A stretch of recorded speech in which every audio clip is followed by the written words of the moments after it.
Hello dear students आमे आज जाउछंती देखिवा ପାଇଁ କିଛି मोस्ट इम्पोर्टेंट सिलेक्शंस जोटा कि पिला माने तमे दशम श्रेणी बा मैट्रिक तुमरे सब्जेक्टिव क्वेश्चन रे पाइबा को चाहूछ सब्जेक्टिव क्वेश्चन रे जो किछि तमे इम्पोर्टेंट क्वेश्चंस पाइबा ପାଇଁ जाउछ सेही सब वर्तमान मु आपन को देखिया ପାଇଁ जाउछ तो को टाइप रो क्वेश्चन आपण पाइबो को टाइप रो क्वेश्चन को भलिया क्वेश्चन आपन सामना को आसीबो सेटा वर्तमान मु आपन को कहया पई तो पिला माने तमर सिलेक्शन कोटा मु तुमको कहि दउची एटा कि तो तमर सिलेक्शन अछि प्रथम में देखो तमर सिलेक्शन अछि अपसारण अछि तमर सिलेक्शन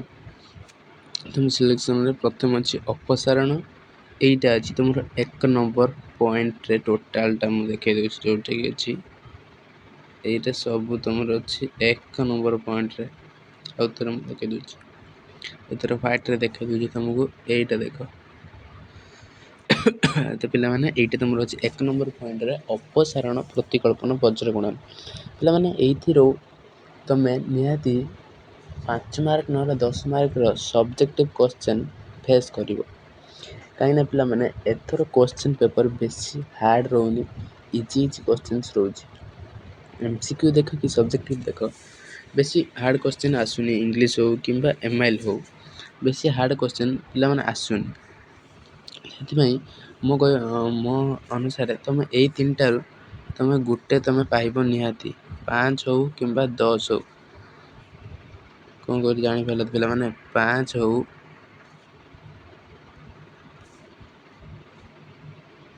5 हो किंबा 10 हो तमे गुटे पाइबो 5 न 10 मार्क रो क्वेश्चन तमे पाइबो कोथिरु एथिरु अपसारण प्रतिगमन वज्र गुणन तापर तमर आछि पुनर्वर्ग पिला माने तमर आछि पुनर्वर्ग रे तमे निहाती 5 मार्क क्वेश्चन पाइबो बोली मु भाबुछि तुम पढ़ी कि जाओ जो बड़ा कोइ तुम सेला पढ़ी कि जाओ तुम निहाती भलो करि परिबो बोली मोर आशा नहीं तुम भलो करि परिबो कारण मु तो जानिनी को क्वेश्चन पढ़िबो किंतु एई टाइप रो क्वेश्चन आसीबो तम सामना जदि मु पर्टिकुलर कोन क्वेश्चन कहबी ताले तमे कहबो एटा पढ़िलानी सेदि मु कहूची एटा पढ़ी जाओ तमे निहाती पढ़िबो पाठ तो पढ़िबा पई पढ़िबो कारण तुम सिलेक्शन टा कहि दे तापर तमर आछि जोटा कि अपसारण प्रतिगमन वज्र गुणन 1 नंबर रे गला तमर 2 नंबर रे गला पुनर्वर्ग तुम 3 नंबर रे आछि अनुशीलन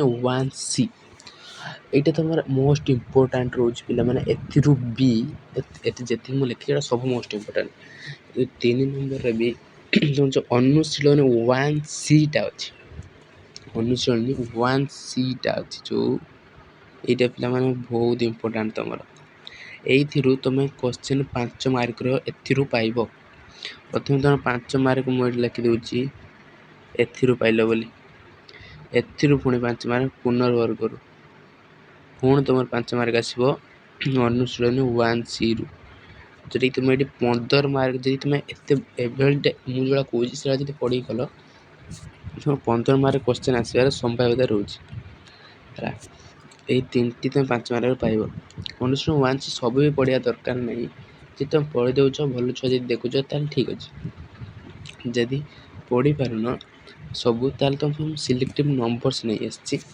तुम रहइबो 4 नंबर 8 नंबर 9 नंबर 14 नंबर 14 रु 17 जा तुम इम्पोर्टेंट रोजी 14 15 16 17 चारटी तापर तुम आसो 20 नंबर तो टोटल हम केतेटी नंबर तुमको देछि 4 8 9 तीनोटी 14 15 16 17 चारटी 4 3 7टी 1 8टी तुम 8 क्वेश्चन पढ़ी कि जाओ 1C रु तुमर ए 8टी क्वेश्चन आसीबार संभावना बेसी रहउची हला तो पिला माने नेक्स्ट मु तुमको कहि दउची कोटा एटा तुम पढ़ी कि जाओ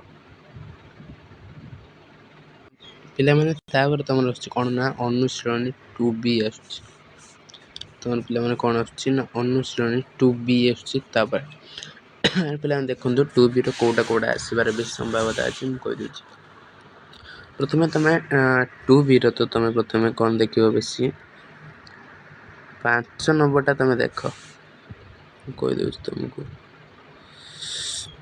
तुम माने 2B रो देखो 5 नंबर देखो लगी 5 नंबर टा तमरो ସିଲେକ୍ସନ୍ ରହୁଛି 5 ନମ୍ବର ରହୁଛି ସିଲେକ୍ସନ୍ ତୁମର 10 ନମ୍ବର ତୁମର ରହୁଛି ସିଲେକ୍ସନ୍। ତାପରେ ତୁମର 12 ନମ୍ବରଟା ରହୁଛି ସିଲେକ୍ସନ୍। ତାପରେ ତୁମର 14 ନମ୍ବରଟା ରହୁଛି ସିଲେକ୍ସନ୍। ଆଉ ପିଲାମାନେ କିଛି ନାହିଁ, ଏତିକି ତୁମେ ଦେଖିଦିଅ ହେଲା, ଏତିକି ତୁମେ ଦେଖିଦିଅ। ଆଉ ଯଦି ପାରୁଛ ତାହେଲେ 14 ପରେ 16ଟା ବି ଦେଖିଦିଅ ହେଲା, 16ଟା ବି ଦେଖିଦିଅ। 1 2 3 4 5 ଏ 5ଟା ଦେଖିଦିଅ, ତୁମେ ଏଇ 5ଟା ଦେଖିଦିଅ। ଆଉ 5ଟାକୁ ଛାଡ଼ିକି ତୁମେ 4 ନମ୍ବରଟା ବି ଦେଖିଦିଅ, କିନ୍ତୁ ଏଇଟା 4 ନମ୍ବରଟା ଇଜି ଅଛି, ସାଙ୍ଗେ ମନେ ରହିଯିବ ହେଲା, ସେଟା କିଛି ନାହିଁ। ତ ଏଇ 5ଟା ଦେଖିଦିଅ 2Bରେ ଏଇ 5ଟା 2Bରେ ଏଇ 5ଟା ମନେ ରହିଲା ତ। ତୁମର ପ୍ରଥମେ କହିଲି ମୁଁ 5 କହିଲି, 10 କହିଲି, 12 କହିଲି, 14 କହିଲି ଆଉ 16 ହେଲା। ତ ଏତିକି ତୁମେ ମନେ ରଖିବା ପାଇଁ ଚେଷ୍ଟା କର।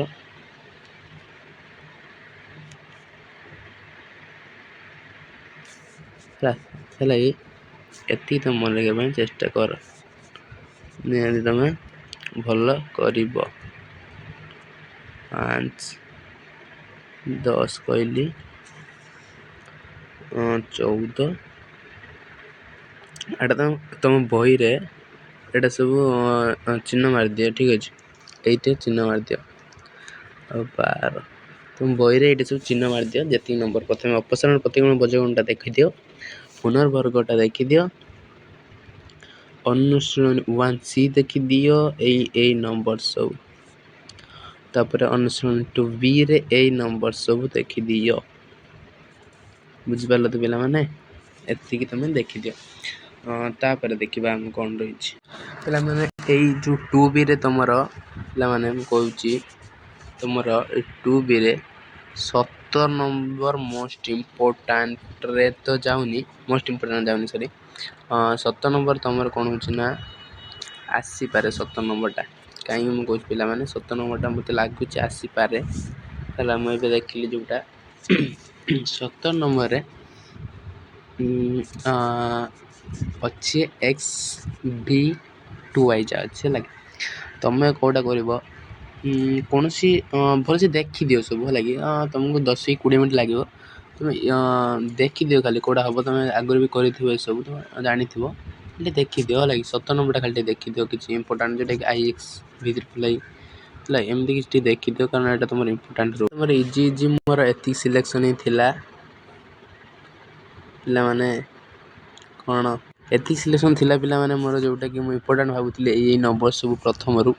ତୁମେ ପିଲାମାନେ ଏତିକି ପଢ଼ିଯାଅ, ତୁମର 20% ମାର୍କ ତୁମେ ଏଇଥିରୁ ତୁମେ ଫେସ୍ କରିବ ବୋଲି ମୁଁ ଭାବୁଛି। ଯଦି ତୁମେ ଏତିକି ପଢ଼ି ଯାଉଛ ନା, ତୁମେ ନିଆଁ ଲଗାଇଦେବ ପରୀକ୍ଷାରେ ପୁରା। ଏଇଟା ମାନେ ଏଇଥିରୁ ହିଁ କୋଶ୍ଚିନ୍ ସବୁ ଆସିବ। ତୁମେ ଏତିକି କରିଦିଅ, ତୁମେ ଏତିକି କରିକି ତୁମ ସବଜେକ୍ଟ ଉପରେ କନଫିଡେନ୍ସ ବି ହେଇଯିବ। ତୁମର ଏତିକିରୁ ହିଁ ଯେଉଁଟାକି ମୁଁ ଭାବୁଛି ତୁମର ଆସିବ ବୋଲି ହେଲା କି। ଯଦି ତୁମେ ପଢ଼ୁଛ ଏଥିରୁ, ତୁମର କିଛି ଅସୁବିଧା ନାହିଁ, ବହୁତ କମ୍ ସିଲେକ୍ସନ୍ ଅଛି। ଅପସାରଣ ପ୍ରତିକ୍ରମଣ ବଜ୍ରଗଣଟା ଭଲସେ ଦେଖିଦିଅ। ଏଇଟା ସବୁ ଏଇଟା ଆଉ ଗୋଟେ କଥା, ତୁମର ବହିରୁ ହିଁ କୋଶ୍ଚିନ୍ସ ଆସିବ, ତୁମକୁ ବାହାରୁ ଆସିବନି କୋଶ୍ଚିନ୍, ଟେଷ୍ଟ ପେପରରୁ କି କେଉଁଥିରୁ। ବହିରୁ ଏକୁରେଟ୍ କୋଶ୍ଚିନ୍ ହିଁ ତୁମର ଆସିବ, ବହି କୋଶ୍ଚିନ୍ ହିଁ ଆସିବ। ତୁମେ ଯଦି ଅପସାରଣ ପ୍ରତିକ୍ରମଣ ବଜ୍ରଗୁଣ ଦେଖୁଛ, ତାପରେ ଯଦି ପୁନର୍ବର୍ଗ ଦେଖୁଛ, ପୁନର୍ବର୍ଗ ତୁମେ ଦେଖିବ, 1Cର ଏଇ ସିଲେକ୍ସନ୍ ଦେଖୁଛ, 2B ଦେଖୁଛ, ତାହେଲେ ତୁମେ ଏଥିରୁ ନିହାତି ତୁମେ 15-20 ମାର୍କ କୋଶ୍ଚିନ୍ ଫେସ୍ କରିବ। ଏତିକି କରିଦିଅ, ତୁମେ ନିଆଁ ପୁରା ଲଗାଇଦେବ, ପୁରା ନିଆଁ। ଠିକ୍ ଅଛି ତ, ବୁଝିପାରିଲ ତ। ମୋ କହିବା କଥା ଏତିକି ତୁମେ ପଢ଼ିକି ଯାଅ ହେଲା କି, ଏତିକି ତୁମେ ପଢ଼ିଯାଅ, ତୁମେ ବହୁତ ଭଲ କରିବ ବୋଲି ମୁଁ ଭାବୁଛି। ତେଣୁ ଥ୍ୟାଙ୍କ ୟୁ। ଏଇ କ୍ଲାସ୍ଟିକୁ ଏଇଠି ରଖିବା। ଆଉ ନିହାତି ଏତିକି ତୁମେ ପଢ଼ିକି ଯାଅ। ଆଉ ଚ୍ୟାନେଲ୍ଟିକୁ ନୂଆ ଥିଲେ ସବସ୍କ୍ରାଇବ୍ କରିଦିଅ। ଏବେ ଚ୍ୟାନେଲ୍ରେ ଭିଡ଼ିଓ ନୂଆ ଆସୁଛି। ଆଗକୁ ବହୁତ ଯେଉଁମାନେ 9th-ରୁ 10th ହେବେ ସେମାନଙ୍କ ପାଇଁ ଚ୍ୟାନେଲ୍ ବହୁତ ଉପକୃତ ତାଙ୍କୁ କରିବ ହେଲା କି। ତ ଥ୍ୟାଙ୍କସ୍।